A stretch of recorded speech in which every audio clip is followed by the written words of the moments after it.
Anong hirap para sa isang magulang ang nakikitang naliligaw ng landas ang kanyang anak.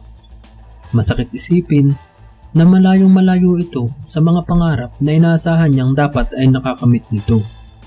Gaanong kagalakan pa nga ba ang hihigit pa kung masusumpungan mong nagbabalik ang matagal nang nawalay at nabubuhay ang matagal nang namatay. Halika't magbalik tanaw tayo sa kwento ng taong minsan ang tinahak ang likong landasin sa pag-aakalang naroon ang halaga ng tunay na buhay.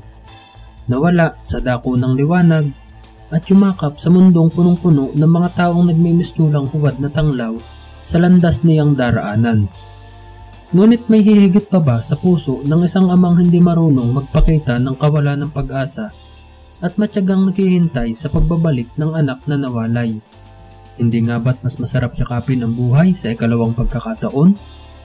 Ang kwento ng mag-amang Dolphy Sr. at Jr. o yung tinaguriang ang laban sa buhay ng alibughong anak. Pero kung bago ka pa lang sa ating channel, pakipindot na din po ng like, subscribe at bell notification button para palagi kang updated pag meron tayong mga bagong kwentong kagaya nito. Si Dolphy Jr. ay pangatlo sa 6 na anak ni Comedy King Dolphy kay Grace Dominguez na isa ring aktres nung kanilang kapanahunan.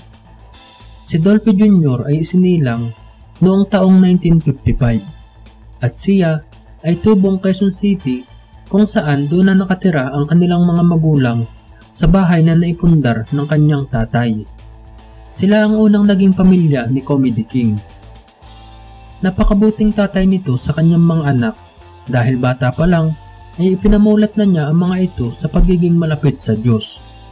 Silang lahat na magkakapatid ay pinag-aaral niya sa mga Catholic school. Napakataas din ang kanyang debosyon sa Panginoon. Walang palya silang nagsisimba sa Baklaran tuwing Miyerkules at sa Quiapo naman tuwing araw ng Linggo. Maaga ring iminulat si Dolphy Jr. sa pagnunubena at pagrorosaryo at maging ang pagdedeboto sa Poong Nazareno ay naranasan din niya sa murang edad, kasama ng kanyang tatay. Inakala ni Dolphy Sr. na isa na silang huwarang pamilya sa ganong kalagayan. Pero sabi nga nila, gaano ka man magpakalapit-lapit sa Panginoon, ay hindi ka pa rin magiging exempted sa pagsubok. Huling bahagi ng dekada 50 nang magsimulang pasukin ng mga problema ang kanilang pamilya.